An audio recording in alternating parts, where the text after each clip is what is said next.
Tudo o que eu preciso é dormir. Somente isso. Eu quero e preciso dormir, né? Vivemos numa sociedade onde estar acordado tem sempre muitas coisas para se fazer e estimular a fazer.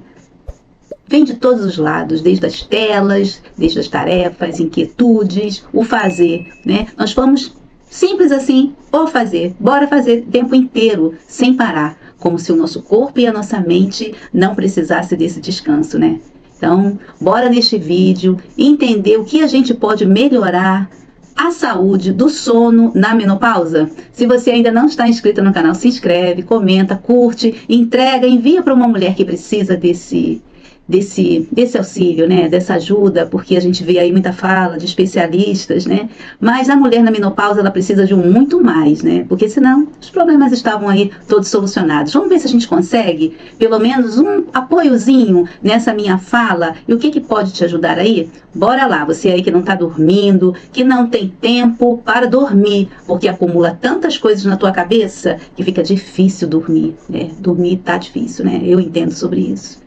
Dormir tá difícil. Acompanhei muitas mulheres internadas que não dormiam e muitas das vezes precisava de um relaxante muscular ou até mesmo de um ansiolítico, porque enfermeira, eu quero dormir, eu preciso dormir, eu tô tantas noites sem dormir por conta dos meus problemas de saúde, mas também por insônia, e eu preciso dormir. Bora lá então entender um pouco sobre isso. A primeira coisa que eu quero falar é que a nossa vida é muito agitada. Sem dúvida, a nossa vida é muito agitada. A gente se perturba com muitas coisas que precisamos recepcionar e às vezes não estamos preparados, né? Como muitas das vezes a recepcionar alguma coisa. É como uma visita que chega e a gente tem que estar ali com mais ou menos um café, uma mesa, né, uma almofada para se encostar, e tá tudo bem por isso. A gente recepciona bem a visita. O fato é como a gente recepciona preocupações e problemas. E isso vai interferir no nosso sono também. Mas o que interfere de fato no sono e acordar no meio da noite, né, despertar do nada despertar durante a noite, chama muito atenção nas mulheres 40 a mais, né? Os 45, eu iniciei um episódio disso mais ou menos por volta dos meus 47 anos. Eu acordei de madrugada e, acordei. Falei, o que é isso? O que aconteceu? Acordei, perdi o sono, como se eu estivesse em atividade.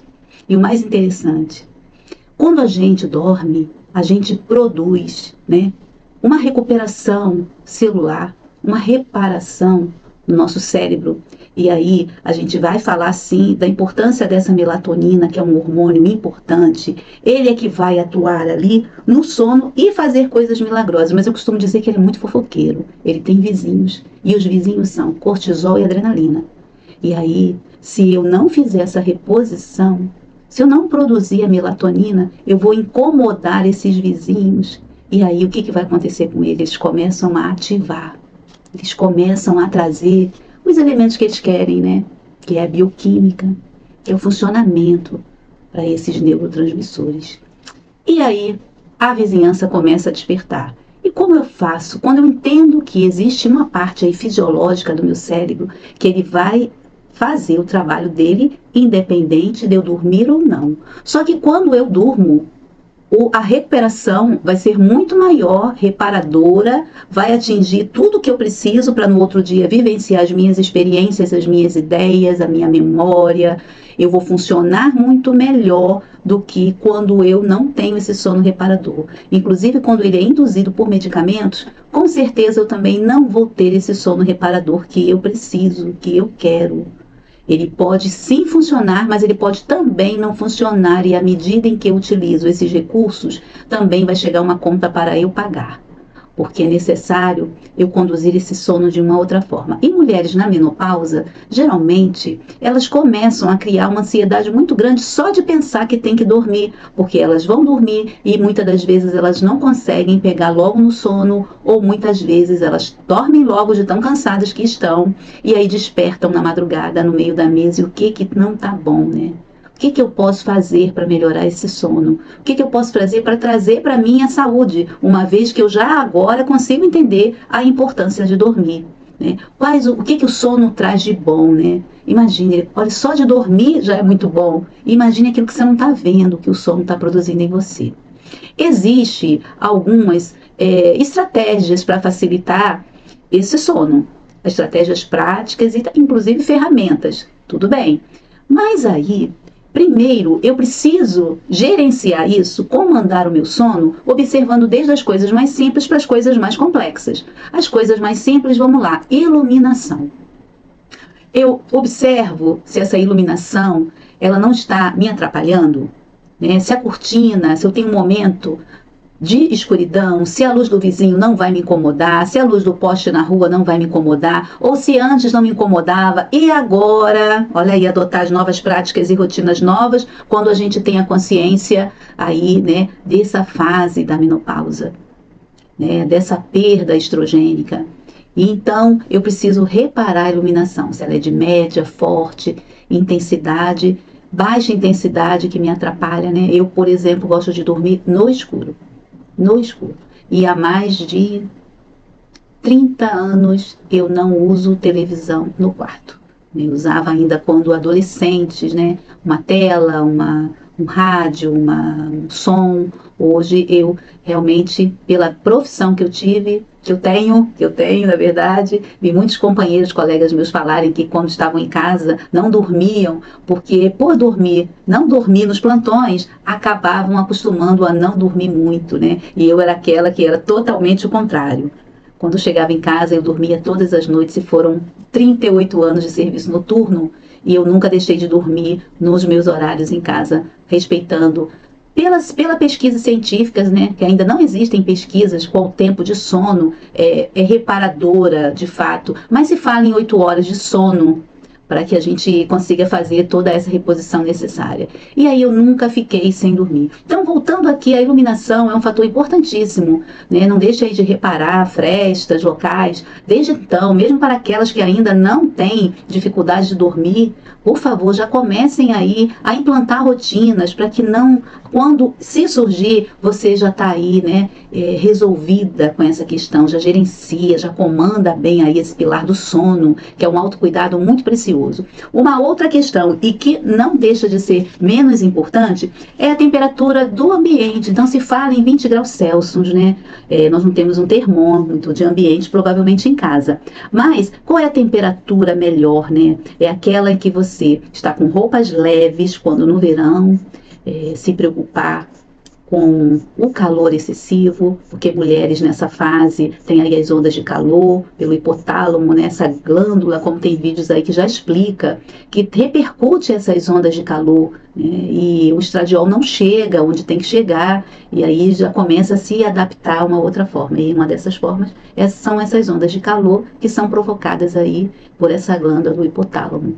E o que a gente tem que pensar? Que não dá para deitar e dormir feito uma máquina. É preciso reparar para que esses efeitos não possam surgir e atrapalhem o seu sono e acabe sendo uma constância, né, no teu período de sono. Então, a temperatura é importante, evitar tecidos, né, que vão esquentar mais, utilizar lençóis de algodão, que são lençóis leves, né, pijamas de algodão, que são também tecidos mais leves, encontrar uma temperatura adequada, né, ou a refrigeração, ou uma climatização, colocar um ventilador, um outro instrumento em que possa, até janelas abertas, portas abertas, né? Tem pessoas que não dormem com ar-condicionado nem com ventilador, então aí se apropriar. O banho, ele pode ajudar muito também aí nessa temperatura, um banho fresco antes de se deitar.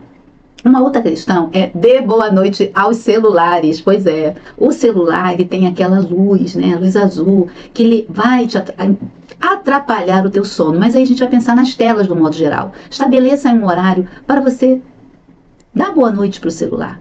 Isso vai ajudar muito você. Isso praticamente com o modernismo que vem trazendo o celular, né? Que às vezes as pessoas até pegam no sono com o celular ligado, né? Para não criar um hábito que não vai ser saudável para você lá na frente. Então, dê boa noite para o celular. A luz azul, ela restringe a produção de melatonina, olha a névoa passando, de melatonina, e aí fica aí prejudicando os outros vizinhos, que é o cortisol e a adrenalina, né? E aí aumenta essa produção. E que fazem tudo para acordar a gente. É o cortisol e a adrenalina. Quer que a gente fique acordado, não quer que a gente durma. Eles são vizinhos, mas eles não se entendem muito bem. E ao mesmo tempo, né, a gente vê que esses picos hormonais, eles perturbam bastante a gente no equilíbrio do corpo da menopausa, né? Então quem aí quer brincar com fogo, né? Quem aí quer brincar com esses hormônios, melatonina, adrenalina e cortisol? Manter uma rotina do sono para um sono melhor. Então, estabelecer um horário, né? Para eu fazer 8 horas, 7 horas. Estabeleça um horário, pare o trem. Tarefa você vai sempre ter. Sempre você vai ter tarefas para fazer. Sempre vai ter. Vai ter tarefas no lar, vai ter tarefas de filhos que vão para a escola, vão ter tarefas no trabalho, vão ter que se organizar e cuidar de si, que isso é fundamental. E todas essas estratégias que a gente está falando aqui são estratégias de autocuidado, importantíssima. Fala fácil para que vocês possam compreender o que está acontecendo no cérebro. Mas eu vou dar aqui um segredinho que eu sempre fiz a minha vida inteira. Talvez tenha sido isso um dos fatores que nunca me deixaram ter insônia. Quando, antes de deitar, eu pego uma agenda, uma caneta e descrevo quais são as minhas tarefas do outro dia. Quando eu faço isso, eu quero dizer a você o quê? É como se o meu cérebro transferisse o que eu tenho que fazer para o outro dia. Assim eu sinto, assim eu percebo. E caso você já vá fazendo essas anotações durante o dia, pela sua forma de lidar com a sua organização, à noite releia e escreva mais alguma coisa que for assim necessário. Eu lembro que eu escrevo assim: agora é hora de dormir. Fecha, para o trem. Estabeleça o horário do seu sono, para que isso não vire uma rotina de dormir muito tarde e isso atrapalhar a sua rotina aí habitual, né?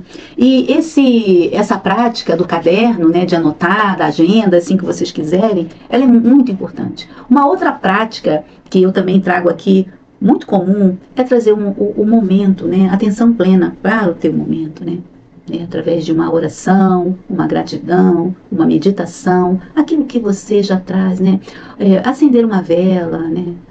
Colocar um cheiro no quarto, né? Fazer um banho bem agradável, isso vai te ajudar e te colocar no momento presente. Uma outra questão, não só de relaxamento do estresse do dia, mas outra questão também é você aumentar as suas percepções, né? O que eu estou sentindo, né? O que eu gostaria que tivesse acontecido hoje para mim, que não aconteceu, mas que poderá acontecer no outro dia, entregar aquilo para o universo, né? Entregar aquilo para Deus, porque se Deus está em mim e eu estou em Deus, eu tenho que habilitar essa confiança no meu sono e dormir e se entregar nesse sono, né? Dar essa atenção. Mas se tudo isso não for a tua prática, se tudo isso não for um audiolivro, quem sabe uma música, porém essa música não pode ser a música que você goste muito de ouvir, como por exemplo uma música que pode trazer saudade, melancolia, talvez aumentar essa adrenalina e esse cortisol. Então, uma música que possa trazer, por exemplo, sons de natureza, uma música relaxante, calmante, isso ajuda bastante. Um outro aspecto também é evitar medicamentos para dormir. Tenho aqui que confessar que eu adoro um chá calmante, mas isso eu faço desde muito jovem, eu amo chás, então eu faço uso de chás vez ou outra, mais ainda no inverno. Tenho algumas ervas plantadas em casa e faço algumas infusões, e faço até gelada também, fica boa, porém ela também é um medicamento natural. Mas você aí, né, que quer resolver tudo muito rápido, não quer implantar essas rotinas e aí quer fazer uso de medicamento como um indutor e até de ansiolíticos, só faça por indicação médica. E se a tua insônia for patológica, né, por uma outra doença, por um outro motivo, que não seja esse da menopausa que a gente está falando aqui, o especialista, né, que cuida de sono, tem muitos neurologistas que cuidam somente do sono, ele é o mais indicado para te medicar. Ele é o mais indicado para reconhecer o que está acontecendo ali, as alterações, né, elétricas do teu cérebro, o que pode estar ocasionando, e ele seria o especialista mais indicado para isso. Então, eu falo aqui para as mulheres que não usem medicamentos aleatórios ou porque alguém usou e ajudou, né? Se for patológico, procure. Se não for, o uso crônico desses medicamentos vão te trazer outros resultados. E resultados aqueles que você não vai gostar, como por exemplo demência, né? Lentidão. Uma outra coisa importantíssima do autocuidado que ajuda no sono é a atividade física e alimentação. Esses pilares, e mais a higiene do sono, eles estão atrelados um ao outro. Isso quer dizer que dietas e suplementos também podem te ajudar, assim como o magnésio pode ajudar muito a relaxar os músculos, né, para quem tem cãibra, dormências, e ajuda também no sono. Eu espero ter contribuído aqui para você entender um pouquinho o que acontece com o teu cérebro, o que pode te acometer na menopausa e dizer para você que não é tão tenebroso assim, que é possível conduzir, que é possível gerenciar e que é possível atravessar essa jornada sem muitas complicações.